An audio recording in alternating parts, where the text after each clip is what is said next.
Boa tarde. Hoje vamos falar sobre o ódio, a polarização e a intolerância que tem marcado o comportamento social, não só no Brasil, mas acima de tudo no Brasil. O que alimenta esses comportamentos? Como o individual e o grupo, um comportamento de grupo se cruzam nesse cenário que a gente vive hoje.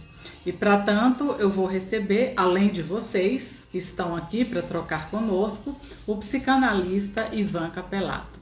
Boa tarde, hoje é 5 de dezembro de 2020, sejam todos bem-vindos. Opa, já temos aqui a Paula, a Issa, o Edu, a Tuti. Vamos nos organizando aqui, já chega o Ivan Capelato. Coloquei até uma música de fundo que também fala sobre essa temática, a música do Cazuza, ideologia. Lembrando que a live não é sobre política, mas qual o papel da política para sustentar algumas questões psíquicas, o uso que se faz aparentemente da política e assim um comportamento polarizado na nossa sociedade. Las Tribute, uma página que tem desenhos muito bacanas, está aqui conosco, Giovana, Luana, Elaine. Pois é, Elaine, Cazuza. Aqui o nosso convidado chegou, vamos recebê-lo. Agora eu vou tirar a música porque na hora de Oi, Ivan, boa tarde. Oi, Ana Silvia, tudo bem? Bem. Tudo bom? Que alegria ter você aqui mais Obrigado. uma vez. Obrigado. E nunca é demais, apesar de ser mais uma vez. Obrigado, muito obrigado. É um prazer, uma honra estar aqui. Deixa eu só tirar aqui a música, que eu tinha colocado a música Ideologia, do Cazuza, como pano de fundo, né? E para a nossa live. Muito bom. Já apresentei você, embora dispense a apresentação, né? Um psicanalista muito respeitado no cenário nacional, mas também com uma atuação internacional, porque você é professor de universidades fora do Brasil, não é isso, Ivan? Sim. Agora faz tempo que eu não tenho mais contato aí. Essa pandemia tirou muita coisa da gente. Mas sim. Pois é um prazer estar aqui com você e fique à vontade para você começar aí a nossa conversa. Nós já podemos começar, porque eu acho que ainda não são 4 horas. Podemos esperar um pouco também, né? Para não ser uma pegadinha, não virar uma pegadinha. O pessoal vai entrar às 4 e não vai encontrar a gente aí. Tem toda a razão, Ivan.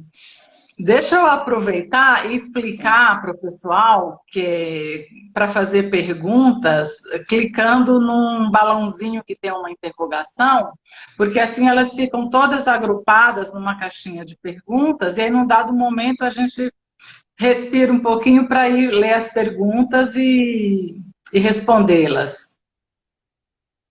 E a outra novidade, Ivan, é que agora a live não cai exatamente no final de 60 minutos. Então a gente pode... Tem um tempinho. Tá, que bom. Muito bom. Deixa eu só arrumar a minha câmera aqui. E Campinas também está pegando fogo? Nossa, São Paulo? pegando fogo, não chove. Muito quente, muito abafado. Aqui o dia todo nublado, mas nem uma gota de chuva. Mas aqui está difícil de chover. Eu moro em Barão Geraldo. Aqui ameaça. Nós temos até trovões e relâmpagos, mas não temos chuva. Então, complicado isso. Muito quente. E você tá bem? Eu tô vendo que você vai dar um curso muito bonito aí. Pois é, tudo bem, sim. Terminei um curso semana passada de introdução à obra de Freud, e aí para o próximo semestre será uma introdução ao Freud, afinal de contas, né? Só a obra dele são 24 volumes, então tem muito ainda a ser visto, É, mesmo, sim, sim. né? E Clay Winnicott. É muito bom, muito bom. É um bom trio. É um bom trio. São os nossos mestres grandes aí. Sim. E a hora que você achar que a gente pode começar, que eu acho que nós vamos entrar nas 16 horas agora. Então, por favor, você tem a palavra. Bom, é mais um convite aí que você me faz, é uma honra estar aqui, um tema tão pesado, tão atual, né? Porque a Uhum. polarização, a intolerância, o ódio é sempre atual, em todos os tempos do homem, né? A gente vive isso. Então, eu pretendo aí, dependendo das questões que você ou as pessoas me fizerem, eu Uhum. pretendo fazer uma colocação bem psicanalítica a respeito disso e vou usar o Freud, vou usar a Melanie Klein e o Winnicott. Então aí quem vai fazer seu curso já vai poder aproveitar bastante isso. Mas, e como você estava falando antes, né, a gente não vai falar de política, embora a política está Uhum. aí, assim como o futebol, assim como as redes sociais, né, estão aí Uhum. oferecendo para todo mundo que não tem aí uma estrutura muito boa de personalidade, a chance de se dividir, de se splitar, a chance de ir buscar um lado para poder sobreviver psiquicamente. Então, a política também está aí, vivemos isso já há algum tempo aí, desde 2012, 2013, a gente começou a viver muito fortemente isso e estamos vivendo hoje. Isso. Ivan, me permita um comentário. Sim, primeiro, não é política no sentido de que ninguém aqui vai defender Vai um candidato defender isso ou ou outro, aquilo. né? Não, não, não. Né? Mas concordo com você plenamente, né? O que se espia aí na política, entre aspas, né? Nesse sentido. E veja como está assim, gritante esse comportamento no Brasil, que eu recebi há pouco tempo aqui também numa live o Sérgio Teles, um colega psicanalista aqui de São Paulo, e ele ficou de voltar uma outra vez e deixamos o tema meio aberto e ele me liga, será no próximo sábado. E aí ele fala, Ana Silvia, eu acho que a psicanálise tem que dizer como ela entende essas fake news, isso e aquilo, isso está demais. Aí eu falei da nossa live, ele falou, não, eu estou entendendo que o Ivan vai por outro caminho e é um tema tão extenso, mas o que eu quero dizer com isso? Né? Dois psicanalistas aí, bem experientes, né? Que isso está saltando aos olhos.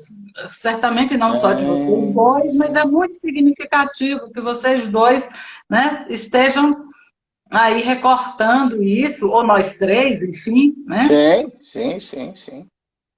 Bom, a gente colocou como tema, né, essa live sobre o ódio, a polarização e a intolerância. E eu Uhum. queria falar um pouquinho desses temas em separado e aí juntá-los numa análise aí que a psicanálise nos permite e à medida que eu for falando eu vou tentar encaixar aí o pensamento de quem que eu estou usando, né? Mas Sim. assim, o ódio ele é uma equação que está presente aí no ser humano desde que a gente começou a sair dos guetos lá, daquele homem das cavernas, criar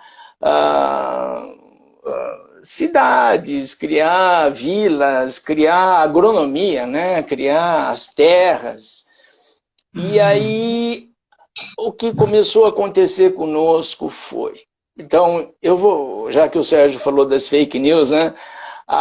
O ódio, ele se baseia em algumas coisas como, primeiro, a ignorância sobre o outro, ignorar o outro, ignorar o que o outro sente, o que o outro pensa. Então, por exemplo, né, hoje que a gente tem aí essas mídias sociais, as fake news, elas são feitas para que se crie na cabeça de quem não tem lá uma personalidade muito lúcida, cria o ódio sobre o outro, né? Então aí a gente tem a política, tem o cantor, tem o jogador de futebol, tem o vizinho, tem qualquer um. Então, assim, usar uma informação sem saber toda a informação sobre o outro, né? A ignorância sobre o outro, então isso é um dos pilares aí do ódio. Outro pilar do ódio é a decepção sobre o outro. Eu vou aí trilhar um pouquinho mais o caminho do Sérgio e vou falar. Então, eu fiz uma escolha polarizada na minha cultura de ser torcedor de um time de futebol. E aí, quando esse time, hoje, começa a perder, não está bem, e a gente não sabe o que está acontecendo, porque atrás de uma organização como o futebol tem dinheiro em jogo, vidas em jogo, os atletas têm problema com esposa, com filho, com uns com os outros, enfim, a ignorância sobre o outro, mais a decepção sobre o outro. Então o time perdeu, uma parte da torcida vai lá, ameaça de morte, como aconteceu essa semana aqui no Brasil, né? Ameaça de morte aos jogadores, ameaça... Quer dizer, você percebe que, na verdade, essa escolha não é de coração.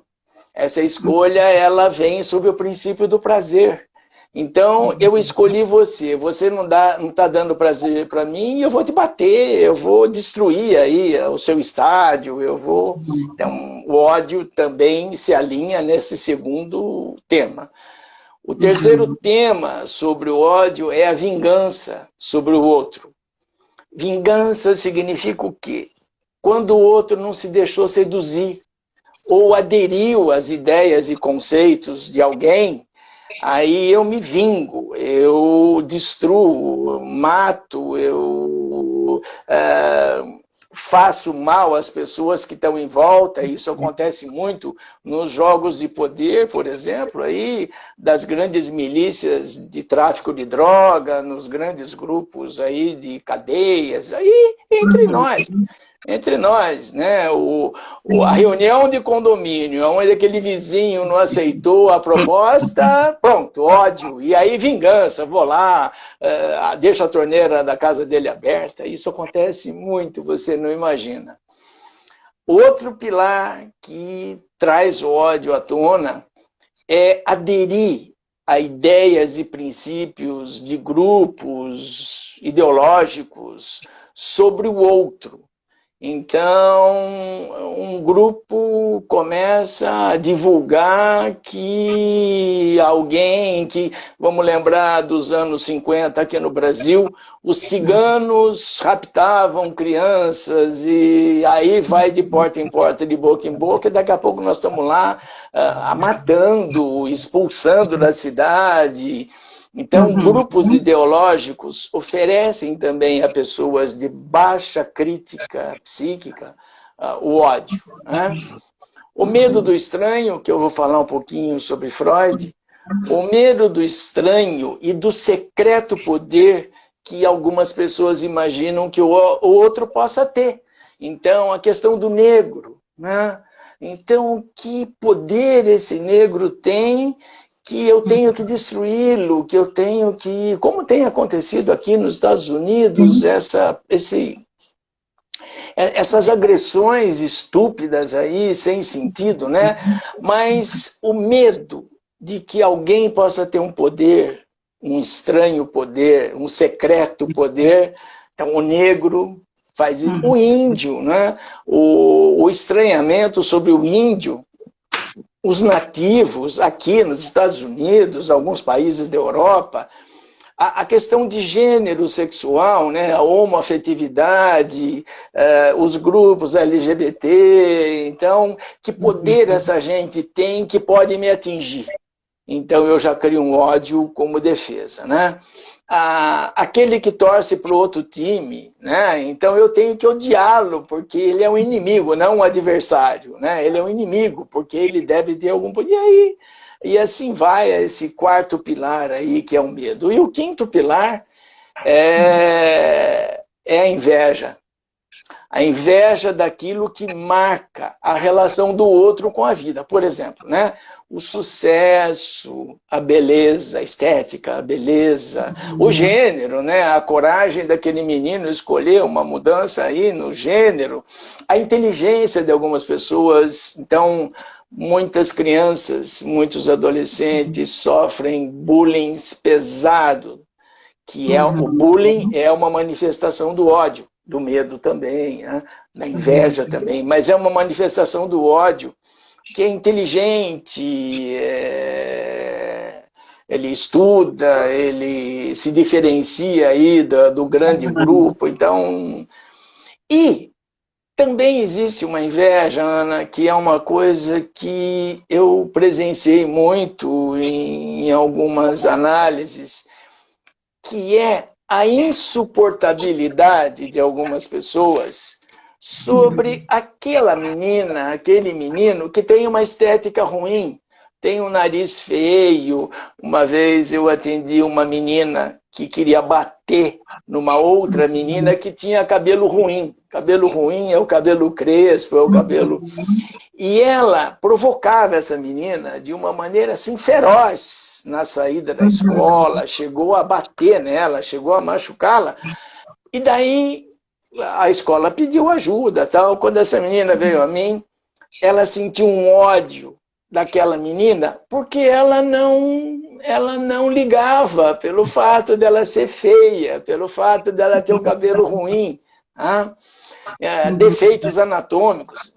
Inveja daquele que suporta o defeito anatômico que tem e vive feliz, né? Inveja daquele mais pobre que não se queixa da pobreza. Então, assim, esses pilares, né? A ignorância sobre o outro, a decepção sobre o outro, a vingança sobre o outro, a adesão a princípios ideológicos, aí, onde o outro é crucificado, o medo do outro, o medo que também é essa ignorância, né? Sobre o negro, o índio, o sujeito com mudança aí de gênero, e a inveja. Então, o ódio, ele é uma manifestação que marca nas pessoas, nos sujeitos humanos, que tem uma pobreza psíquica. O que é pobreza psíquica?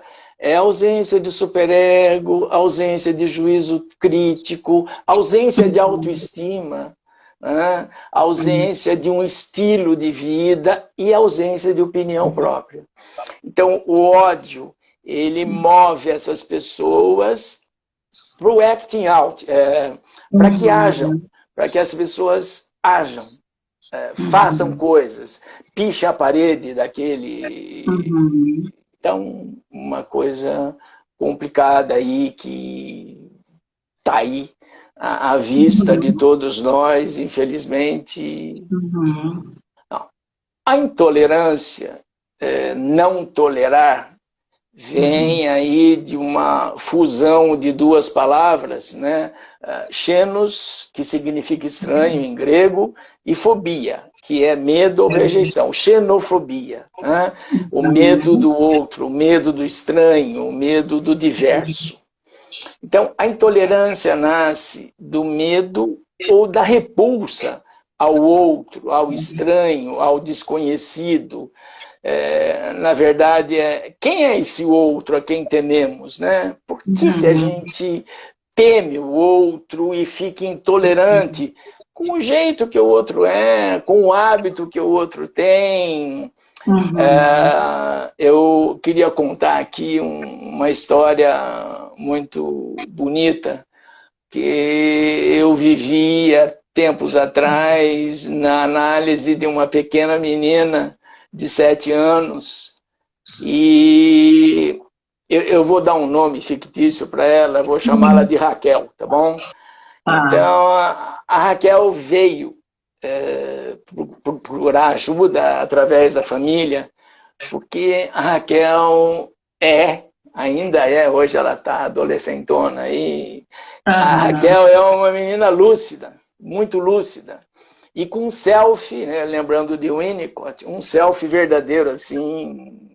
Então, o que é uma boa pessoa sélfica? Uma pessoa sélfica é aquela que tem autoestima, tem o estilo próprio. Então, quem tem o estilo próprio não se polariza, inventa a própria moda, inventa a maneira de ser, inventa a forma de desenhar, ela é autônoma, ela é livre, né? Esse é o grande bem dos lúcidos.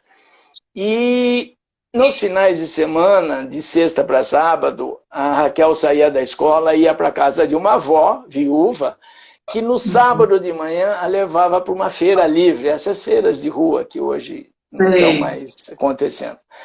E na feira havia uma banquinha lá de objetos e havia uma tiara.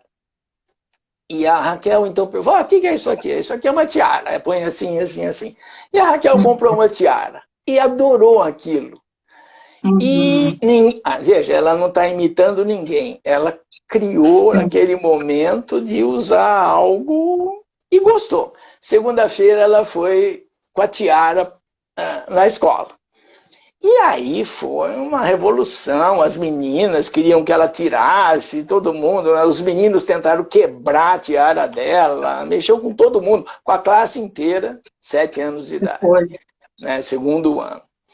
Mas na terça ela foi, na quarta ela foi, na quinta ela foi, na sexta seguinte, ela foi no sábado de manhã de novo à feira com a avó, e comprou muitas tiaras, que era baratinha, R$2 cada uma. Ela comprou um monte, cada uma de uma cor, com florzinha, com não sei. E começou aí na escola a semana seguinte desse jeito. Na semana seguinte, na segunda-feira, chegam os colegas à escola, grande parte deles com tiara na cabeça. Até os meninos, Ana, até os meninos com tiara na cabeça. Passou um tempo, a Raquel continua usando tiara e as pessoas vão deixando a tiara. Mas ela provocou um desconforto, fazendo algo que não é do grupo, não é lei, não é norma do grupo. Então, provavelmente a pessoa que mais sofre intolerância, rejeição, é essa que tem essa capacidade de ter a própria moda, ter o próprio jeito de se vestir e ter uma lucidez psíquica maravilhosa. Em 1919, o Freud, veja, nós tínhamos acabado de viver a Primeira Guerra Mundial. E em 18, este um ano, surgiu na Europa, uma intolerância muito grande a certos grupos de pessoas, alguns grupos, os ciganos, por exemplo, né? Alguns grupos judeus, alguns grupos... O negro não participava muito disso ainda, mas Freud percebeu e escreveu um artigo curtinho, mas muito bom, e se todo mundo pudesse ter a chance de ler, que é o Das Unheimlich. Heimlich, sozinho, significa algo caseiro, algo familiar, algo que está perto.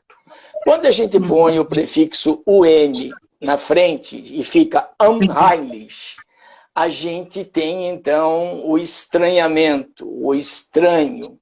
Então, o que é o das unheimlich? É algo, pessoa, fato, situação estranhamente familiar. Então, o negro, ele é um sujeito humano, mas ele se torna estranhamente familiar quando eu levo em conta a cor dele. Tá? O lúcido é algo estranhamente familiar porque é um ser humano com ideias próprias, com autonomia, com ética, com estilo. Então, assim, o estranho, né, esse unheimlich, ele suscita angústia, suscita confusão, suscita terror na cabeça das pessoas que psiquicamente não estão bem. E é um mal-estar que nasce de uma ruptura da tranquilizadora vida cotidiana, como nós vivemos hoje na pandemia, né? O vírus ainda é um estranho para nós, que provoca terror, angústia e confusão, porque ninguém sabe falar dele ainda, né? Cada hora nós polarizamos o vírus também, né? Então, o estranho, esse unheimlich, que o Freud escreve em 1919, pode ser aquilo que não entendemos, que gera um preconceito maligno, né? Eu já fico com um preconceito sobre aquilo e aí este preconceito que o estranho gera é invadido pelo ódio e pela intolerância. Então, essa dificuldade que alguns de nós, que alguns sujeitos humanos têm de poder olhar para o outro, né? Poder olhar, imagine, há tanto tempo atrás, o síndrome de Down tinha que ficar em casa, preso, porque era motivo de intolerância. As próprias famílias, né, Ivan, por muito tempo escondia os filhos, né, com necessidades especiais. Eu nem sei se é esse o termo mais adequado hoje, que se usa, pessoas com quadros aí psicóticos, as famílias trancavam em casas, né? Sim. Porque também elas eram agredidas por causa disso, né? Porque é o desconhecido, como eu falei, né? O desconhecido gera ódio, gera medo, gera intolerância e tudo que não tem uma coerência para o sujeito humano, por exemplo, né? Aceitar que aquele sujeito se veste daquela maneira, aceitar que aquele sujeito fez uma escolha sexual daquela maneira, tudo que invade a pouca reserva psíquica que as pessoas têm em geral, gera então a intolerância, o ódio, e o bullying é filho disso tudo, né? O bullying é filho disso tudo. E aí também toda essa agressividade contra pessoas de maneira geral. Infelizmente, hoje, a gente ainda está lutando numa sociedade do século XXI para poder colocar a mulher dentro dessa coisa aceita de conhecer a mulher, né? Muitas mulheres venceram aí, eu conheço amigas queridas que são desembargadoras, são juízas, são pilotos de avião, mas ainda existe uma intolerância quando uma mulher está no poder. Então, a síndica do prédio, ela é mais agredida que se fosse um homem o síndico do prédio. Então, assim, então eu vou voltar.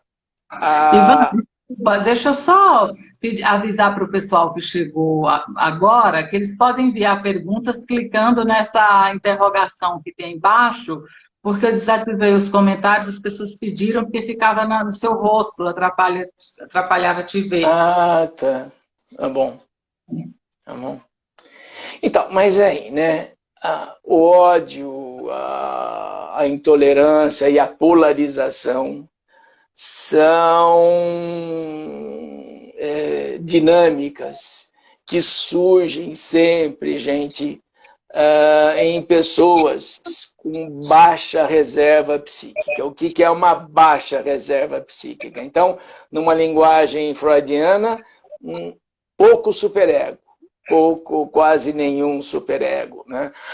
Numa linguagem kleiniana, pessoas que ainda vivem, são prisioneiras da posição esquizoparanoide, aonde que tudo que está fora dela é perigoso, é agressivo, é ruim, né? É mal. Então, o que é uma pessoa com baixa reserva psíquica, uma pessoa com baixo superego, ou uma pessoa não lúcida, como eu gosto de falar aí, seguindo aí Spitz e Winnicott. Então, no primeiro ano de vida nosso, a gente tem a grande chance, né? A chance mais maravilhosa, vamos pensar em Melanie Klein, para os psicanalistas, e Winnicott. No primeiro ano de vida, a gente tem a grande chance de construir uma entidade psíquica maravilhosa que se chama sentimento de pertinência. O que é o sentimento de pertinência? É uma qualidade daquilo que a gente chama de self. É quando a criança é cuidada durante esse primeiro ano de vida, todo dia, do mesmo jeito, pela mesma pessoa, a mãe, se for possível, né? Pela mesma pessoa, sem interrupção da rotina, mamando, tendo o mesmo quartinho, o mesmo bercinho, os mesmos bichinhos no chão. Então, essa criança, ela vai sair, falando em Melanie Klein, de uma posição confusa, de uma posição assim, aonde ela se sente muito vulnerável, muito e com medo de ser atacada, e às vezes pela própria mãe, ela sai dessa posição que a gente chama de esquizoparanoide e começa a entrar numa outra posição que a gente chama de posição depressiva, mas que não tem a ver com depressão, tem a ver com a facilidade de se separar. É aquele bebezinho que agora engatinha, que vai lá para a sala com algum brinquedinho na mão, sem precisar ficar olhando onde a mãe está para protegê-lo, que ele está adquirindo na casa em que ele mora. Os objetos todos são os mesmos. Um sentimento de pertencer àquele lugar. Então, ele sai do pertencimento à mãe e passa a pertencer ao todo. Ao todo, né? A mãe não é ele, e ele é dono, ele é um sujeito que pode se deslocar por aquela casa, olhar para o quadro da parede, que é o mesmo quadro, porque a gente pede para ninguém tirar. Sentimento de pertinência vai fazer com que essa criança inaugure talvez a qualidade mais bonita e mais necessária para que a gente seja feliz e viva em paz na vida, que é o self verdadeiro, que eu chamo, né? Sem esse self, por exemplo, uma criança que tem um primeiro ano de vida muito desastrado, a mãe some, vai para hotelzinho, vai para creche, a criança que não tem isso, ela fica com uma falha na estrutura de personalidade, ela não tem reserva psíquica. E dependendo dos anos seguintes, se esses pais não ajudarem que ela tenha resistência à frustração, essa criança não vai ter estrutura para construir uma ética pessoal, uma empatia, compaixão, que são os recursos que a gente tem para a gente não sentir ódio nem intolerância por ninguém, para que nada seja um estranho para nós. Sem esse... Inclusive por nós mesmos, né? Porque esse ataque ao outro é também um ataque ao A self, né? ataque a nós mesmos. Isso, eu vou até comentar sobre isso. Sem esse self construído, o sujeito fica à mercê de um contínuo e incurável processo de splitting. Ele vai se dividindo, né? Ele vai... Antigamente, eu não sei aí a idade das pessoas que estão nos assistindo, mas crianças sem self, crianças splitadas, crianças sem reserva psíquica, a gente chamava de Maria vai com as outras. É aquela que, como ela não tem um sentimento de pertinência, nem um estilo, ela vai querer fazer aquilo que aquela outra mais poderosa faz. Acho que esse termo ainda se usa, não sei se usa ainda, mas é o sujeito sem sentimento de pertinência, é o sujeito sem reserva psíquica. Então, esse contínuo e incurável processo de splitting, de ficar se dividindo,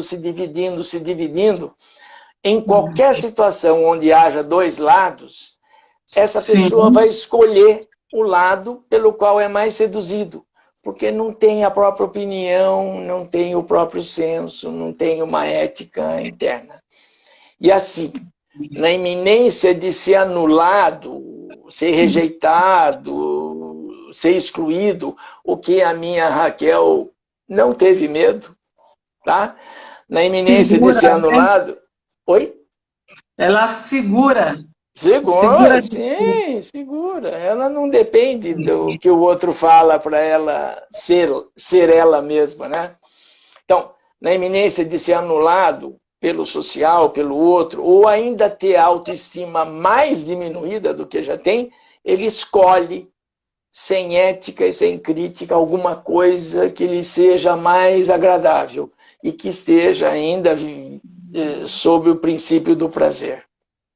Então, o estranho, o Das Unheimlich, do Freud, vai desencadear primeiro uma formação reativa. O que é formação reativa? É dificuldade de admitir algo inaceitável em mim e colocar no outro, como se fosse do outro. Que é o que se faz quando se constrói uma fake news a respeito de alguém, quando hoje eu não sei como as pessoas aí têm visto isso, mas começou a entrar em jogo fake news associadas a acting outs, a ações. Então, aquela menina sai com o menino e daí o menino não quer continuar com ela, ela põe na rede social que foi estuprada por ele, que foi agredida por ele. Então, assim, meu Deus, né? Aí a justiça, aí a polícia, aí a família tem que fazer um trabalho para ver se é verdade ou não, porque o ódio faz com que isso aconteça, né? Então, assim, a formação reativa, né? A dificuldade de admitir algo que eu não aceito em mim e coloco no outro. Então, esse estranhamento também vai desencadear uma necessidade muito grande de destruir o outro, destruir o objeto odiado. As fake news, calúnia, difamação, ou agredir pessoas ligadas a esse outro. Hoje as mídias proporcionam isso aí, né, de uma maneira muito fácil. A outra coisa que o estranhamento provoca, que você falou, às vezes é uma necessidade de se destruir em nome do outro. E aí, infelizmente, Ana e todo mundo aí que está ouvindo essa nossa live, infelizmente nós temos aí os suicídios, as tentativas de suicídios, onde a pessoa, com essa autoestima tão baixa, com essa reserva psíquica tão pequena, não conseguindo destruir o outro, se destrói. E aí isso acontece muito entre os jovens, infelizmente, e a gente tem escutado, né, o aumento disso hoje numa sociedade aí complicada. Sim. A outra consequência das Unheimlich é aquilo que a gente chama de introjeção patológica. Eu coloco dentro de mim parte do objeto que eu odeio, tá? E faço como se fosse parte da minha personalidade. Então, esses dias, eu tenho um colega psicanalista no Rio de Janeiro, que é um dos maiores psicanalistas aí que eu conheço, que é meu amigo já há 40 anos. Ele me escreveu que ele estava preocupado de ver nesses movimentos, né? Então, vidas negras importam, vidas negras importam, um monte de brancos junto. E ele ficava imaginando se esses brancos realmente eram fiéis à ideia de que vidas negras importam, eram pessoas lúcidas e defendendo, ou eram pessoas que começaram a introjetar a qualidade ou a violência cometida contra aquele negro lá nos Estados Unidos, aqui no Brasil, e se sentir vítima como? Mas não ter uma autenticidade no que estavam falando ou fazendo, percebe? E aí eu fiquei pensando muito nisso. Ou, como você diz, né? Ou é autêntico ou é mais uma ideologia para chamar de Exatamente. Né? Exatamente. Poderia ser outra coisa, né? Mas pode ser isso também.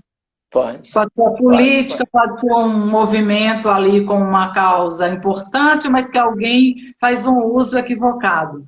Exatamente, como se fosse minha, para fazer de minha, como você falou, né? Usar uma ideologia para fazer de minha, porque eu não tenho, né? Eu não tenho minha própria condição, meu estilo, minha ética interna, né? Então eu posso ir no movimento por ética, porque eu não admito o que se faz, o que se fez aí com o homem negro, com uma criança negra, mataram meninos negros aí, eu não admito isso. Então eu posso ir até esse movimento por uma ética minha, por uma lucidez minha, ou para caber dentro de algo, porque eu sou muito vazio por dentro, né?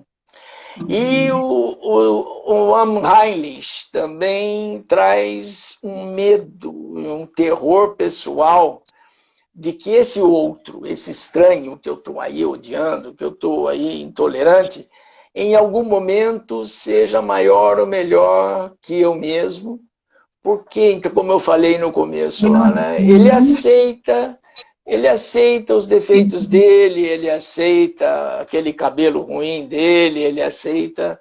Então, esse estranhamento que nasce dessa falta de um bom ego, dessa falta de um self verdadeiro, dessa falta de as pessoas terem dentro de si mesmas uma reserva psíquica, um arcabouço psíquico para se tolerar e aceitar as coisas que escolhe, né? Aceitar as coisas. Eu sempre digo nas minhas aulas para os meus alunos aí que aquele lúcido é capaz de ética, é capaz de empatia, então jamais ele vai ficar intolerante ou odiar alguém, né? E é capaz de estilo. Então, você vai ver aí algumas crianças lúcidas, que ainda estão por aí, ou adolescentes lúcidos, que fazem sua própria moda, fazem sua própria maneira de ser. Não vão pintar o cabelo de azul porque o outro pintou, ou não vão fazer uma tatuagem porque o outro fez, percebe? Tem uma maneira única de vestir, uma maneira pessoal de vestir. Essa minha menina aí, que eu chamei de Raquel, ela começou a desenhar as próprias roupas. Então, e não é, né, ao contrário do que muita gente estava pensando, não era para humilhar ou para agredir, era por prazer mesmo, era por uma coisa íntegra dela.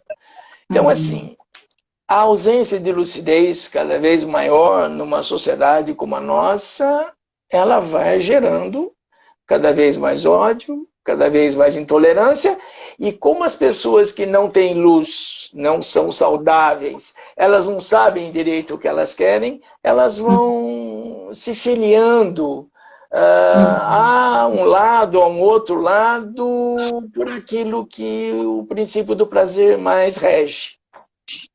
Me parece, né, Ivan, que a gente está falando ao mesmo tempo de um desamparo muito grande, né? Sim. Uma fragilidade, então se defende ou se agarra a alguma coisa que no fundo acho que nem sabe direito qual é a proposta daquele grupo, né? Sim. E também não vai atrás para saber, entende? É o prazer que aquele grupo mostra que tem, é o que atrai. Então, esse grupo ou aquele grupo, entende? Então, eu sou da esquerda ou da direita, eu sou eu sou fascista, eu sou racista, eu sou... Então, assim, é uma escolha baseada no prazer que aquele lado escolhido gera em mim. Uma autoestima, né? Eu sou da facção tal, eu sou do grupo da bandeira tal, de tal time. Então, aquilo gera uma identidade, o que o não lúcido, o não sélfico não tem, né? Então, assim, a polarização, ela reúne sem números de sujeitos que não têm uma identidade organizada, que não têm um self organizado. E aí nós acabamos vendo aí esse monte de coisas terríveis aí que acontecem. Eu queria te fazer uma pergunta.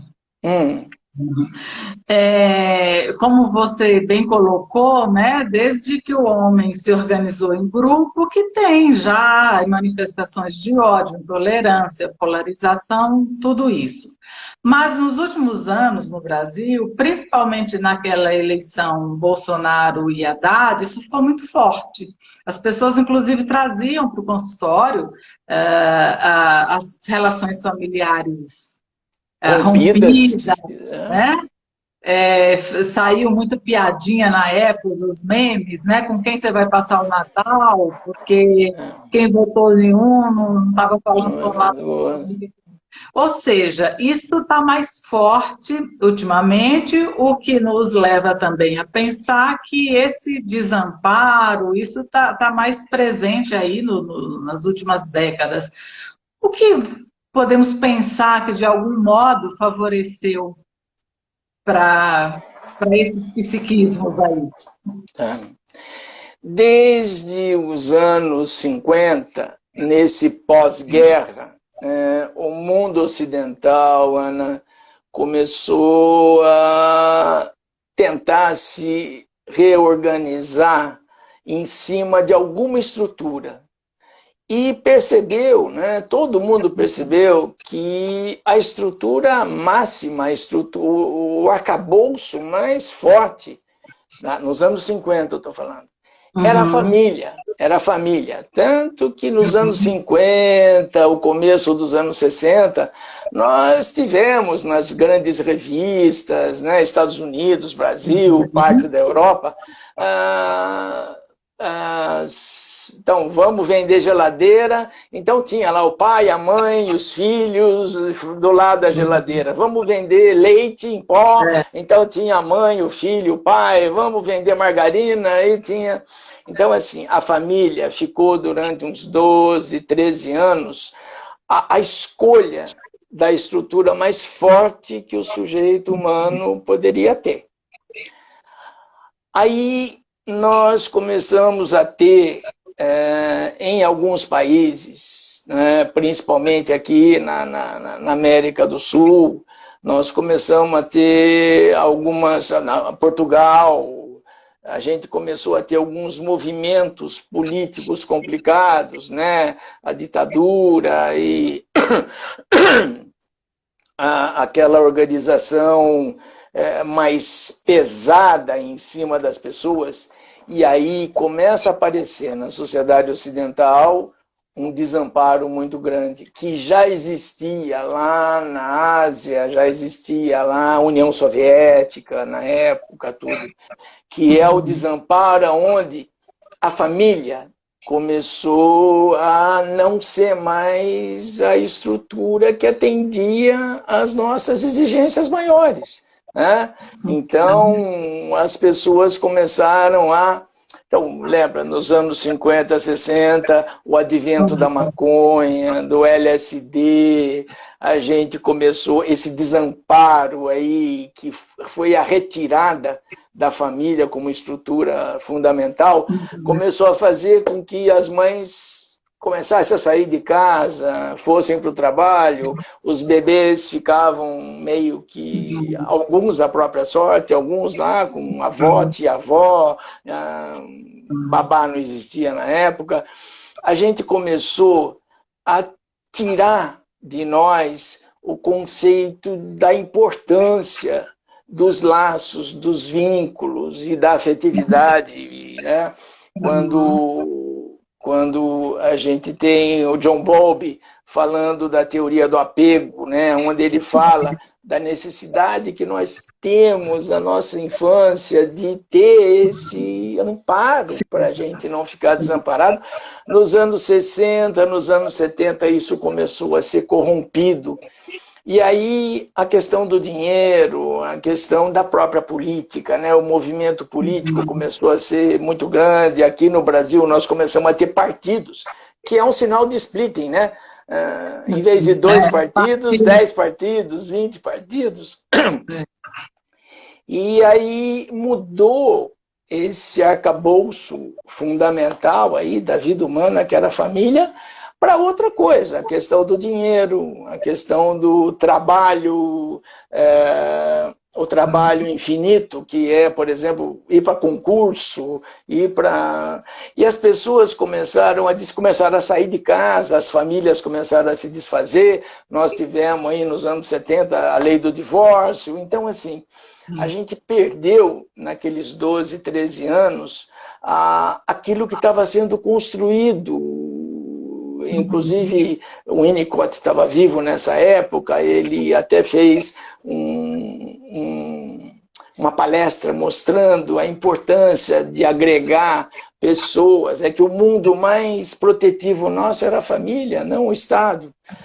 E aí a gente voltou para o Estado, voltou para um princípio do prazer, e aí os bares começaram a abrir, aí nós começamos a ter a nossa adolescência meio que invadida por objetos, relógios, roupas, as marcas surgiram, acabou o estilo, né? Quando as marcas surgem, a gente vai atrás da marca e não do estilo. Então, assim, a gente desconstruiu a chance que a gente tinha ganho no pós-Segunda Guerra, pós-Guerra Fria, de entender esse princípio fundamental aí, kleiniano, winnicottiano, mesmo de Bowlby, do amparo familiar que o afeto suscita. Quando a gente vem para cá, para o social, não há amparo no social, né? O social nos seduz, o social faz com que as pessoas agora, sem esse self estruturado, virem, Maria vai com as outras, então eu vou fumar maconha porque esse grupo fuma, eu vou entrar nesse time porque esse grupo da escola forte é desse time. E aí a gente começou a desconstruir esse primeiro ano de vida tão importante. E hoje, infelizmente, aí me desculpem aí as pessoas por eu estar falando isso, mas nesses 48 anos aí é o que eu tenho visto ultimamente, o ter filho ficou uma questão social também. Então, não é mais uma questão de desejo. Então, o casalzinho se une lá, fica junto, homoafetivo, heteroafetivo, e aí começa a ser cobrado. E aí, não vai ter filho? Aí... Então, assim, a criança foi enfiada dentro de um contexto social. Então, hoje, para uma criança nascer, então ela tem que receber coisas, tem festa quando descobre que sexo ela é, tem festa não sei o quê. Assim, ela virou um princípio do prazer. E depois ela vai ter que ser cuidada. Alguém vai ter que agora perder seu tempo, seu precioso tempo, para cuidar do choro, da amamentação, da fralda, do cocô, do xixi, da chupeta, da mamadeira, e depois ter que tirar a fralda, a mamadeira, a chupeta. Alguém vai ter que se empenhar e fazer isso. E nós perdemos isso, nós perdemos essa condição científica de que a criança precisa desse amparo, precisa dessa coerência, precisa dessa presença, precisa dessa mesmice para ela poder ficar bem, para ela poder gostar da escola, para ela poder gostar de si mesma, para ela não querer fazer cirurgia plástica com 14 anos de idade. Não sei se eu respondi para você. Sim, quer dizer, foi de um extremo ao outro, né? A família achou que aquele modelo ruiu, porque já não atendia tanto, mas atendia algo muito importante. Vai para um extremo, mas que também lá não sustenta. Não, Né? não se E aí sustenta. fica aí, e agora, né? Em que eu me agarro? Exatamente. E aí a gente começou a procurar maneiras de se agarrar à vida e até hoje nós estamos fazendo isso. Você vê como é difícil hoje, não sei se você atende adolescentes, mas a escolha profissional, percebe? Eles não conseguem descobrir internamente se há um desejo, porque a escolha profissional foi invadida pelo social. Então tem que ter uma profissão que ganhe dinheiro, tem que ter uma profissão que tenha poder, tem que ter uma profissão... E aí nós estamos perdendo muitos artistas, estamos perdendo muita gente que poderia contribuir com a cultura, muita gente que poderia contribuir aí com, sei lá, com profissões maravilhosas aí, como assistente social, que é uma necessidade brutal para esse país, e eu não sei, eu não vejo gente querendo isso porque não ganha, porque não... Então, assim, a gente foi contaminando toda a escolha humana, toda a adesão à vida, a gente foi contaminando com objetos, com o princípio do prazer. Então, hoje... Então, às vezes eu fico preocupado que eu vejo alunos da universidade indo a festas durante a semana, eles precisam ter aula, eles precisam ter a ideia de que a universidade já é profissão, né? Já é estar na profissão. Então, saindo, bebendo, às vezes alguns com drogas, e os poucos que ficam fortes, que têm uma boa reserva psíquica, às vezes são rejeitados, às vezes são procurados só em época de prova, né? Que eles oferecem aí uma segurança para os outros. Sim, sim. Ivan, nós temos algumas perguntas, eu posso abrir aqui? Claro. Então vamos lá, vamos ver se eu acerto. Aqui a Bianca pergunta não, ela faz um comentário. É muito preocupante, me parece que precisamos de mais cultura. Isso, Bianca. Lembrando que cultura é uma construção que vem de uma descoberta freudiana maravilhosa que se chama sublimação. Todos nós sofremos, né? Viver não é fácil, todos nós sofremos, mas Freud percebeu que pessoas em sofrimento, pessoas normais, em sofrimento, né? Quando elas se dedicavam à produção de alguma coisa cultural, a arte, o canto, a dança, a pintura, o escrito, né? Escrever coisas, poesias, livros. Quando essas pessoas faziam aparecer alguma obra, alguma posição sua cultural, elas melhoravam muito. e contribuíam muito para os outros, né? Por exemplo, o que é o teatro? O teatro é a representação lá no palco, vamos lembrar dos gregos, vamos lembrar dos nossos teatros também, daquilo que é humano, das nossas manifestações humanas. O teatro, através do gesto, através da fala, através das situações de vidas, ele representa muito. Por isso que na psicologia apareceu o psicodrama, que é uma maneira da gente poder representar nossas coisas aí. Então, assim, falta cultura, Bianca. Se você olhar as letras das músicas de hoje, principalmente aqui no Brasil, você vai ver que ela não representa nada do sofrimento humano, ela representa o ódio, como músicas punk, músicas funk, aí ódio à polícia, ódio ao...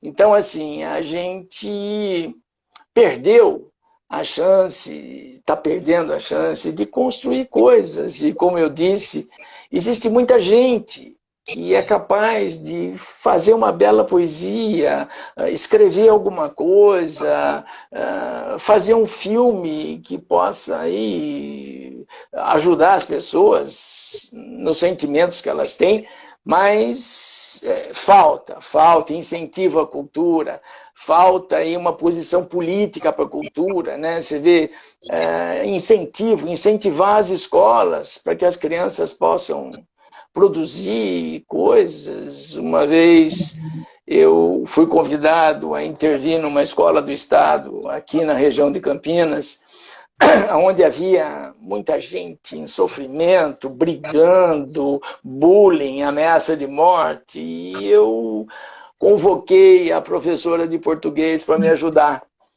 E uma vez, lá na quadra de basquete, na quadra de jogos da escola do estado, eu com o microfone na mão, eu fiz um desafio para aqueles meninos lá, todos envolvidos com droga, fiz um desafio que eles fizessem poesia.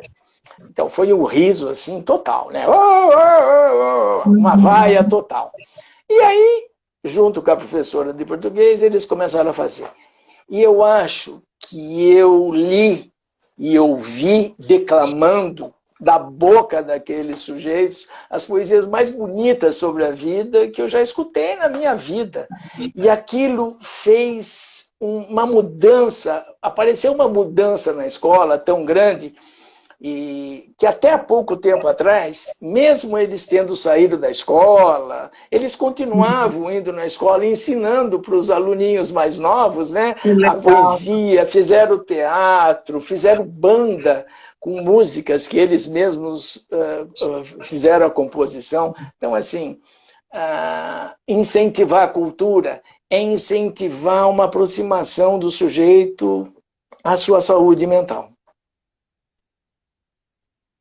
Isso, exatamente. E se perde hoje, né?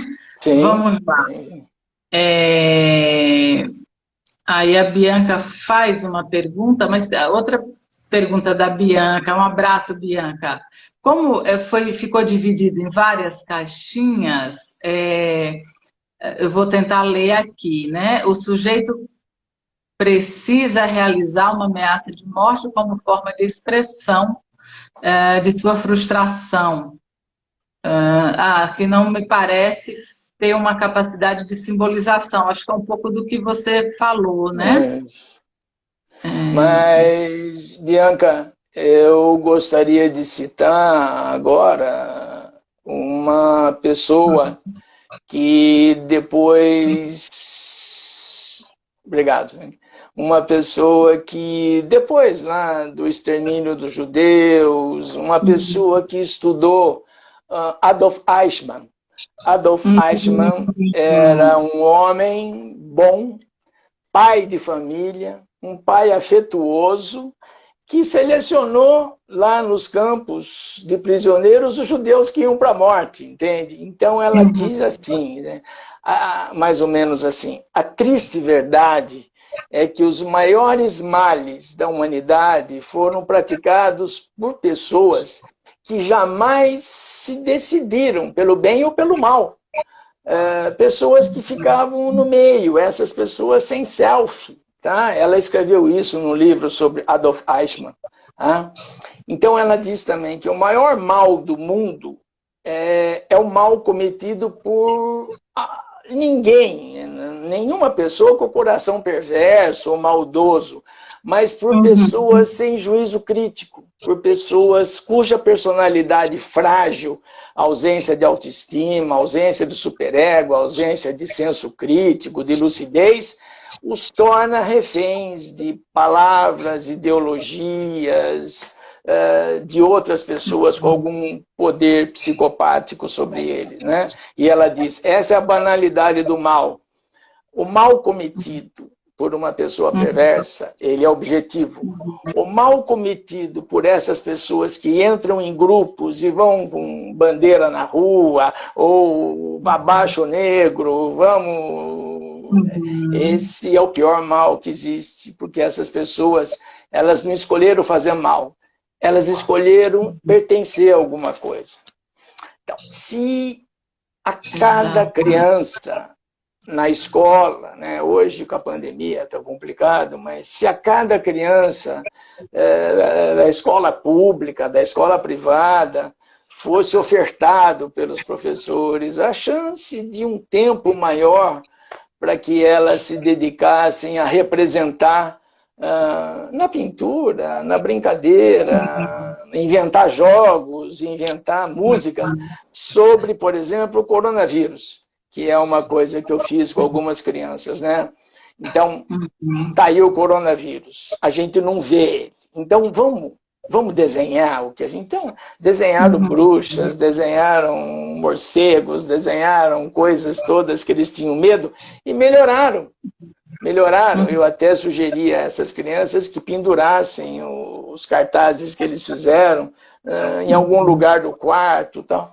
Então, assim, voltando à questão da cultura, mesmo que não dê certo o primeiro ano de vida, a sociedade, né, as políticas públicas poderiam colocar nas escolas, colocar no MEC, colocar esse estímulo a que as pessoas tivessem mais acesso aos sentimentos dela, expostos na caneta, na pintura, na canção, na poesia. Então, a gente diminuiria muito o volume aí de gente com baixa reserva psíquica. Mas com quem que nós vamos conversar sobre isso, já que a ciência no nosso país ela fica em segundo plano em relação à ideologia, né? A ideologia ela mata a ciência. Houve uma época em que as pessoas descobriram na internet, não sei onde, que quando a criança chora, o bebê chora, tem que deixar ele chorar, não pode acudir, não pode nada. E nós criamos um monte de crianças com sintomas psicóticos. Crianças que estão em tratamento até hoje. Então, assim, a ideologia, ela traz um jogo do princípio do prazer. Então você imagina aquela mãe que não tem muita vontade de ser mãe, escutar que não precisa acudir não de noite, deixa chorar que ela para de chorar. Para. Só que depois ela vai parando de chorar de verdade. E o choro é uma maneira da gente mostrar que nós estamos incomodados, em sofrimento. Então, assim, num país onde as ideologias elas são maiores que a ciência, eu não sei que movimento que nós podemos fazer para mostrar para as pessoas a necessidade humana de mudar tudo isso, de investir mais na cultura, ainda mais agora com essa concorrência da virtualidade, onde todo mundo tem um iPhone, tem um tablet, então complicado. Não sei se eu fui muito longe. Nossa, excelente, excelente. Vamos ver mais perguntas aqui. Tem cadê? Deixa eu me ver. Aqui também vale, né? A gente também tem que se abastecer um pouco, né, Ivan? Olha, a Sebastiana, ótima live, agradeço a Ivan e a Ana pela oportunidade. Um abraço. Obrigado, Sebastiana. Tem aqui também Ah, sim. A Mariana falando gratidão ao doutor Ivan, mas ela precisa sair, ela gostaria de assistir. A live fica gravada, aí vocês podem ter acesso depois. Vamos ver, vamos lá. Aglaé, como não ser intolerante com negacionistas em relação à pandemia? Isso é falta de selfie organizado? Bom, a tolerância, não, eu não vi o nome de quem escreveu. Aglaé. Glá? Aglaé. Aglaé. Eu queria assim que você percebesse que tolerar é conseguir perceber a dificuldade do outro. Tá? Então, vamos pensar em negacionismo aí, né? Tá aí, estão os negacionistas e eu tenho, se eu sou saudável, se eu tenho um bom self, se eu tenho uma saúde mental, eu tenho que tolerar isso. Essa é uma consequência social de uma sociedade doente, né? De uma sociedade que vive bipartida, vive de ideologias. Então, se eu criar uma intolerância sobre eles, eu vou criar uma outra polarização, vou criar grupos em guerra, vou criar... Então, assim, uma boa saúde mental faz com que a gente perceba que em algum momento esta coisa vai se desfazer. Em algum momento. Não é rápido, como foi a história da escravatura, como tem sido a questão do preconceito racial. Veja, nós estamos com preconceito racial até hoje. Percebe? Então, se a gente começar a fazer um grupo para ir contra aqueles que têm preconceito, nós vamos continuar dividindo o país. E lembra, toda divisão é esquizoide, ela gera uma esquizofrenia. E se a gente começar a se dividir muito, não tem como voltar atrás mais, como aquele esquizofrênico que está com 40 anos de idade e a gente não tem mais recurso para ajudá-lo. Então, tolerar isso, claro que dentro da gente há um sofrimento, a gente às vezes se questiona quem tem razão, quem não tem, mas não criar o ódio necessário para construir um grupo contra isso, senão você imagina, né? A divisão da divisão, a divisão da divisão vai gerar uma falência muito grande numa sociedade. Então, tá aí esse grupo, tá aí o outro grupo, tá aí o outro grupo, e quem é saudável tem que construir, junto às pessoas com quem convive, uma base de saúde mental. Hoje a gente voltou a viver em guetos. A gente tem... Se a gente não dividiu a família ainda, né, a gente tem que deixar a família sólida, porque é o nosso único recurso de amparo. Fora disso, a gente está desamparado. Olha a violência voltando, olha esses assaltos, essa guerra aí entre homens e mulheres, essa violência contra a mulher, o estupro, a pedofilia. Se a gente começar a criar grupos anti isso, o país se esfacela. Então, quem é cientista, quem é da área psi, então, escrever, montar essa live, por exemplo, aqui, né, esse recurso que a gente está tendo a chance de ter hoje, e principalmente em função da pandemia, né, Ana, esse recurso, então investir em ciência, investir em conhecimento, investir em dizer para as pessoas assim, uma aproximação da verdade, mas não criar esses acessos que a gente tem dentro da gente, trazer para fora essas condições aí que às vezes fazem a gente se... Então, não dividir mais do que já está dividido. E pensar, né, Ivan? Pensar, não perder a capacidade crítica, né? Não ir consumindo esses ataques todos para não se enredar nesse ódio. Sim, sim, sim, sim. Olha, aqui a Gabriela Mourão, lindíssima fala, Ivan. Menina corajosa Raquel. Olha, é, a Aglaé faz uma observação. Tolerar não implica mortes? Não, tolerar implica em a gente usar aquilo que é talvez o recurso mais importante nosso, que é a resistência à frustração. Então, qual é o prêmio? Qual é o presente mais bonito, mais intenso, mais sagrado que um pai e uma mãe podem dar ao filho? A resistência à frustração. Então, quando a gente convida os pais a entenderem aquela coisa daquele perversinho polimorfo que o Freud falava, aquela criança que não quer tomar banho, aquela criança que se joga no chão, bate a cabeça na parede. Quando a gente diz aos pais, ó, pega ela e leva para tomar banho e diz para ela que ela pode chorar se ela quiser, mas é chato ir tomar banho, então, mas tem que tomar e eu vou dar banho em você.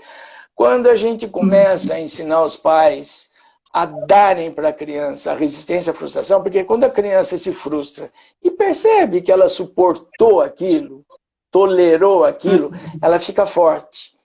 Então, o que tem que acontecer conosco é isso. A gente tem que tolerar tudo isso até o momento em que a gente descubra, através da política, pode ser, através, mais uma maneira de mostrar a ciência, né? Mostrar a ciência que nós temos. Nós aqui do mundo psi, nós temos um monte de gente antes de nós, como esse curso aí que a Ana vai dar, né? Freud, Melanie Klein, Winnicott, Bion, nós temos Bowlby, nós temos um monte de gente que nos ensinou a cuidar de criança, a cuidar de adolescente, a cuidar da vida. Mas essas ciências ficaram meio desaparecidas nos últimos tempos aí. Então, voltar a falar sobre isso, como a gente faz hoje, voltar a falar com mães, com pais, com a escola, que é um lugar sagrado, que é um lugar onde essa educação também pode surgir aí cientificamente. Mas, assim, tolerar não traz morte. Não traz morte. Tolerar traz a capacidade nossa de reagirmos benignamente à frustração. O que vai acontecer com as divisões, como em toda divisão, o que vai acontecer, vou lembrar da Bíblia, né? Toda casa dividida, ela cai sobre si mesma. Então, as divisões, elas devem entrar no momento em que elas vão entrar em falência. Como entrar em falência, Clério? No mundo todo. Né? No mundo todo, na Europa toda, alguns países da América, as divisões entraram em falência. Nós tivemos, por exemplo, a grande divisão, talvez a guerra mais sangrenta que o mundo já experimentou, foi a Guerra da Secessão Americana, onde foi uma carnificina terrível, não sei se vocês já leram a respeito, e terminou. E um dos motivos da Guerra da Secessão, fora a coisa política por trás, era a questão da libertação dos negros, né? Que eles lutaram baseados nisso, mas fora outras questões aí políticas que não vêm muito à tona. Mas acabou, né? Acabou. Então, todo país dividido, toda a sociedade dividida, toda casa dividida, ela vem abaixo, ela se destrói. Nós tivemos a queda do Muro de Berlim, que foi uma coisa muito bonita, aí, e hoje a Alemanha, graças a Deus, se refez, eu tenho amigos lá, então, a tolerância é que a gente não caia no erro de combater aquilo que a gente não concorda. De ser o lado B da polarização, né? Exatamente, exatamente. Pegar por ideologia, e aí eu falo de ideologia no sentido de não pensar, de desenvolver, defender cegamente uma causa, no sentido de que não ao autoritarismo, não ao negacionismo, mas a forma com que se pode fazer isso pode levar a uma polarização das avessas. Isso. Né? Ou fazemos dessa forma que nós estamos fazendo aqui. Citar pessoas que têm uma verdade científica a respeito disso, ler as histórias aí do mundo, ver um pouquinho como cada país dividido terminou, e assim, o risco que a gente tem, então, eu vou lutar contra o negacionismo, eu corro o risco de sair do pensamento científico, sélfico, e entrar numa outra ideologia, fabricar uma ideologia minha própria, e aí vem um monte de gente atrás de mim, nós vamos brigar, vamos lutar. Então, o risco é a gente, para combater uma ideologia, criar outra. E essa era uma das coisas que Hegel escrevia, né, na tese, antítese. Ele dizia que para toda tese tem uma antítese, mas não tem uma síntese. Quer dizer, as polarizações, elas não vão entrar num sincronismo e vão gerar uma coisa boa. Elas ficam divididas, as polarizações ficam divididas. Então, se eu for combater alguma coisa que eu não concordo, eu corro o risco de criar uma outra ideologia. Então, o que não significa que a gente vai aderir ou deixar o outro nos destruir, mas é poder pensar, criticar, dialogar, é esse o nosso reservatório aí de força e de lucidez, né? Isso, escrever, falar, fazer mais lives como essa, talvez quem tem acesso aí a escolas, levar um pouquinho de ciência para a escola, mas jamais incitar que a divisão piore, que a polarização piore. Tem um ditado popular, né, que diz que os maus por si se destroem, né? E tem também, em 1960, Winnicott, que ele abriu um congresso na Sociedade Inglesa, na Sociedade Britânica de Psicanálise. Ele iniciou a fala dele num sábado de manhã dizendo assim: para a sociedade humana, todo bem tem que ser destruído. Então, a tese de Winnicott é que quando nós começamos a viver um tempo bom, as pessoas estão bem, as crianças estão bem, a escola está bem, a política está bem, alguém começa a se incomodar por causa de uma coisa que Freud descobriu em 1920, chamada pulsão de morte. Então, o ser humano, infelizmente, ele não vive só dessa busca pelo prazer, pela vida, ele também vive da busca pela morte. Então, muitas vezes, quando tudo está bem em casa, tudo, não sei se vocês já perceberam isso, mas tudo está bem em casa, tem sempre aquela pessoa que arranja um jeito de brigar, de perturbar, Então, essas são as pessoas que vivem inscritas na pulsão de morte. E a pulsão de morte está presente nessas polarizações, está presente nesses meninos que entram na internet e marcam uma briga com a torcida adversária na rua, com cano, pedaço de pau, revólver, há mortes nisso. Então, quando você escreveu tolerar pode levar à morte, sim, mas a morte tem que ser entre estes que se polarizam.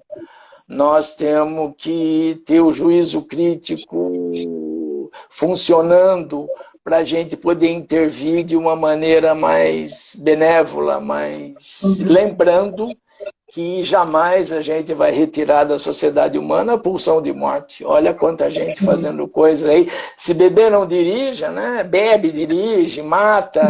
Então, assim, A pulsão de morte é algo muito forte em nós. E fica forte cada vez mais quando o desamparo social vai acontecendo.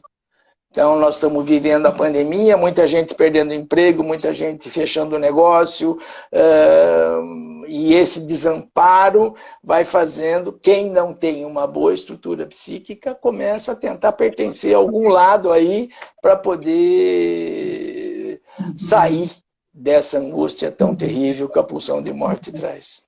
Sim. Eu queria só fazer uma observação, a partir do que eu estou pensando aqui sobre essa conversa. As pessoas, vamos pensar mesmo nos movimentos políticos hoje, qualquer um dos lados, né? Qualquer um dos polos, o que essas pessoas matam, destroem, em primeiro lugar, é a própria capacidade de pensar, de se perceber, de perceber o outro, de perceber a própria ideologia que ele está ali defendendo. Né? Sim. Ele age sem a convicção do que ele está fazendo. Né? Ele não pensa. E vamos lembrar que Bion dizia que a maior capacidade da gente lidar com a vida que nós temos é o pensar. Pensar sobre o que a gente está fazendo, pensar sobre o que a gente está escolhendo. Mas, como a Ana disse, muitas dessas pessoas aí não pensam. Agem, né? É um impulso, agem, não pensam. E o nosso mal atual é não pensar, né? Exato. Exatamente. Você até falou, né, que quando você provoca os seus pacientes crianças para desenharem sobre o coronavírus, né, para se aproximar dessas partes que estão lá amedrontando e tal. Mas o que a gente vê, às vezes, fora, né, dos consultórios, enfim, alguns ambientes? Não fala sobre isso.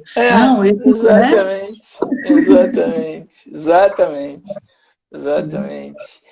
Só que todo mundo esquece que algumas crianças são fantásticas para perceberem que alguém está escondendo alguma coisa, né? E isso é terrível. Então, é bom sempre, eu sempre peço, morreu a vozinha, leve no enterro, leve no velório, as crianças, elas têm que perceber que aquilo não se movimenta mais, aquilo é morte, né? E depois vamos chorar, vamos falar da vozinha. Atribuir um sentido, né? Compreender aquilo que está lá acontecendo.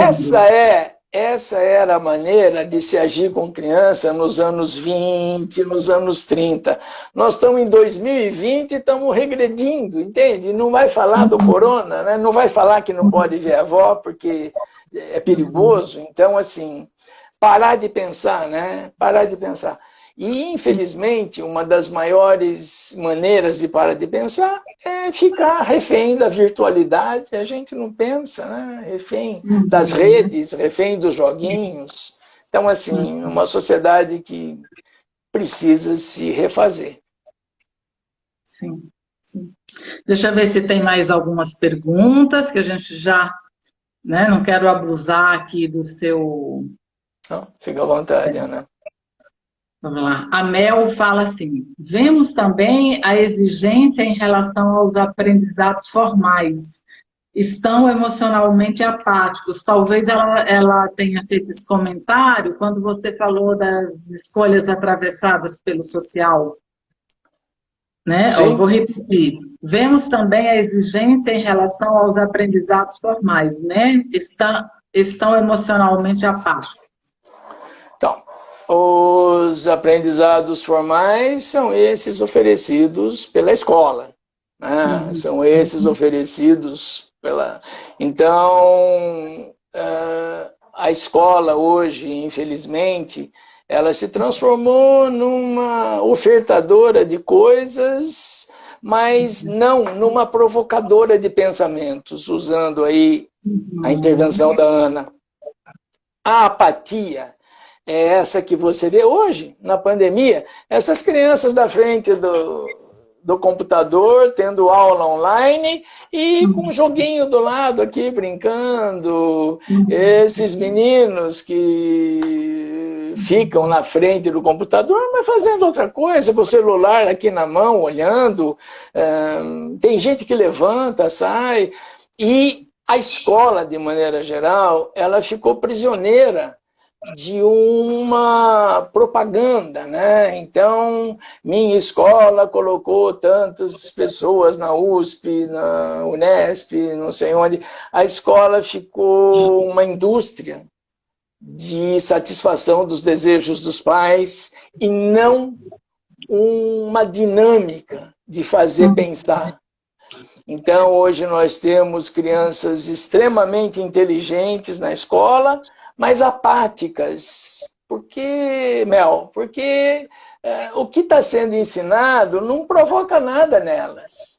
O jeito que se ensina e o que se ensina não provoca nada nelas. E lembrar que a maior parte do que elas estão aprendendo hoje, com 9 anos, 11 anos, elas não vão usar para nada, elas não vai servir para nada para elas, né?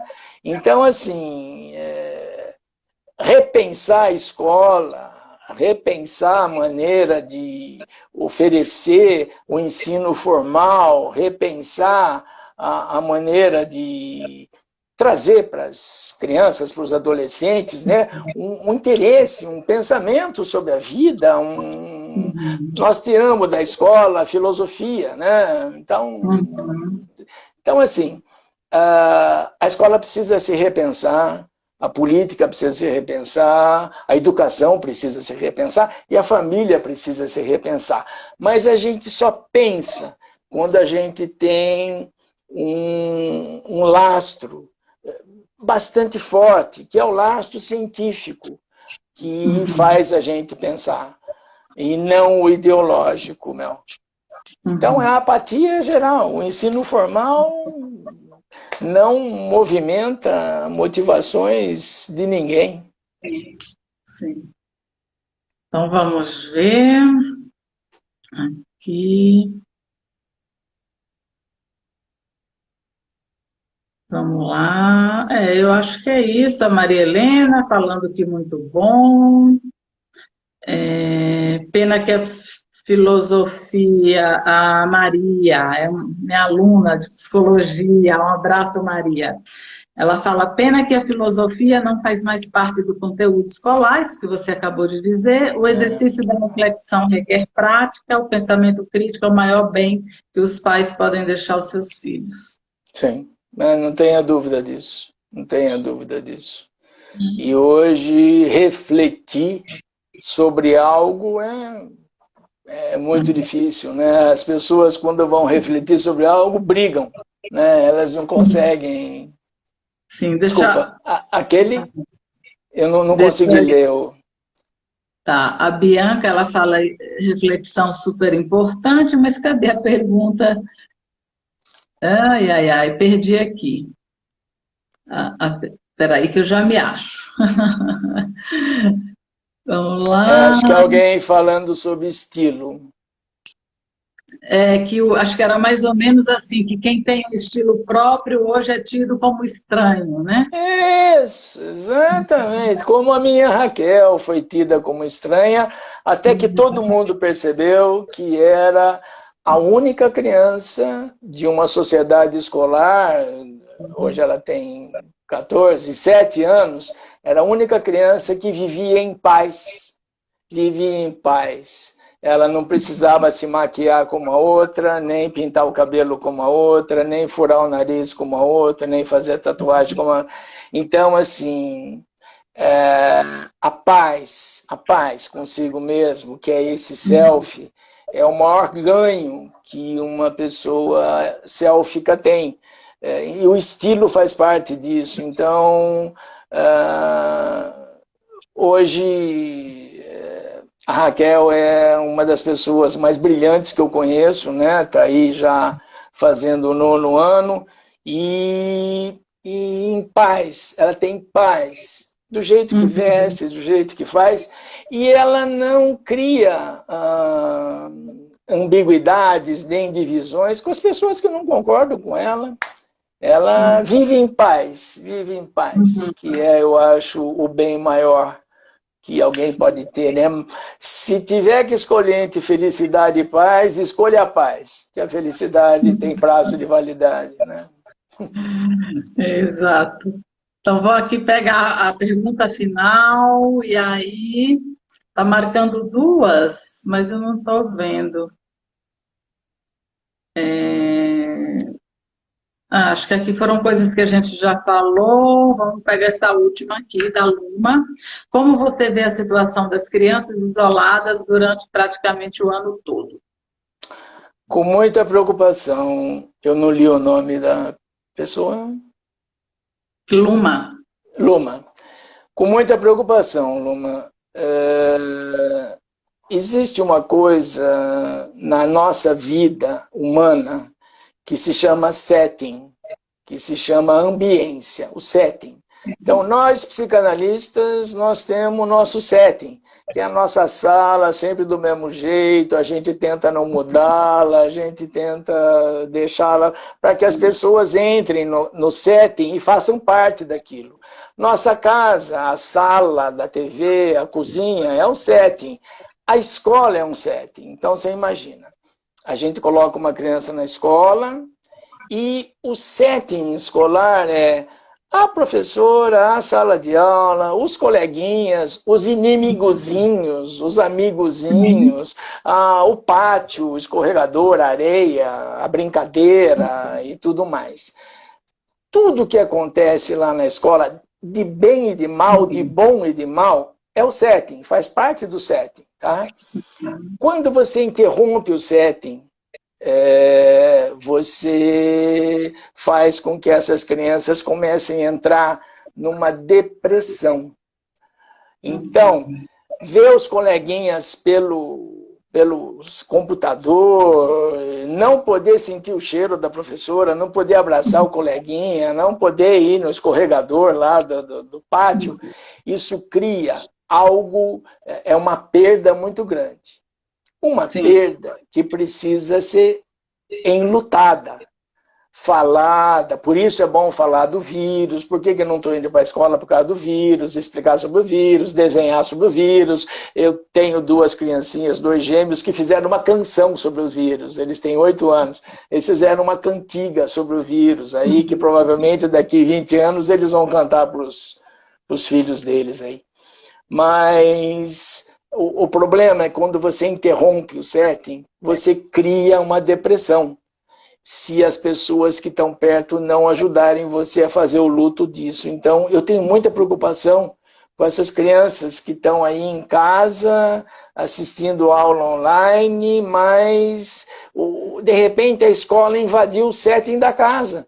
Então, eu não sei, Luma, se você já ouviu, mas muitas crianças não querem assistir aula. Elas não querem ficar na frente do computador, porque não é ambiência, não é escola, aquilo não é escola. E fazer lição em casa da escola, fazer brincadeira em casa da escola, é um negócio tão chato que eu espero que nenhuma criança tenha gostado de fazer isso até hoje.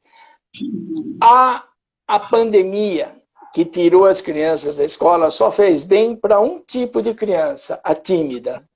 A criança tímida. Essa teve o maior ganho. Está indo bem, está tirando nota, está estudando, porque ela não tem que fazer no setting escolar a convivência. Mas as outras estão num sofrimento muito grande, Luma. Eu espero que os pais possam perceber isso. Nós estamos terminando o ano, talvez com umas notícias desencontradas sobre segunda onda, vacinas e tudo mais, e não sabemos se o ano que vem a gente vai entrar na escola. Mas uma coisa muito preocupante é abrir supermercado, abrir shopping, abrir praia, abrir e fechar a escola.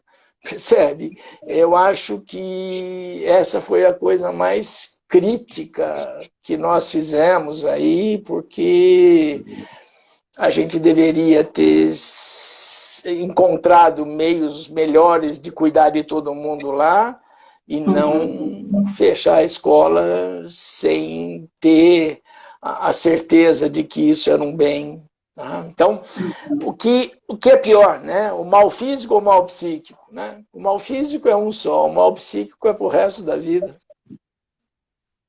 A complexidade da pandemia, né? É, a complexidade da pandemia e a desinformação, todo momento é só desinformação que a gente tem. Eu queria sugerir a vocês que estão aí assistindo, quem tiver a chance, em 1995 foi feito um filme por um diretor chamado Kassovitz, Mathieu Kassovitz. O filme se chama O Ódio. Se vocês puderem assistir, talvez ajude muito aí a organizar melhor meus pensamentos sobre essa live. Ah, que legal, que legal. Eu vou tentar ver se eu consigo aqui publicar depois para o pessoal que quiser, né, a referência com mais calma. Vou tentar pegar o cartazinho do filme na internet e colocar como aqui da live. Bom, e bom. Tá? Espero que minhas habilidades tecnológicas permitam. Ivan, eu queria te agradecer muito a sua disponibilidade de ajudar a gente a dar conta, né, desse momento, a dar conta da nossa atividade profissional, a sustentar esse lugar aqui de pensar juntos, né, refletirmos juntos e dizer que a casa aqui é sua, as portas continuam abertas. Muito obrigado. No próximo ano, né, a gente... Vamos lá. Acho que vamos ter assunto. Não é? Para falar de um outro, enfim, de um outro aspecto aí que a psicanálise possa ajudar a gente, né, as pessoas que vêm aqui entenderem. Muito obrigada. Eu queria agradecer mais uma vez aí o seu convite, sua parceria aqui comigo. E eu queria dizer para todo mundo que está assistindo, gente, assim, houve uma questão aí sobre a gente tolerar os lados aí ambivalentes de uma polarização, mas eu queria dizer a vocês, nesta 1h30, 1h35 que nós estamos juntos, esse exercício que nós estamos fazendo é de tolerância. Eu não sei se vocês compreendem. Ouvir ciência, pensar sobre o que a gente está falando, esse é o exercício de tolerância que nós temos que fazer para fazer o esforço, para compreender tudo isso que nós estamos vivendo, tá bom?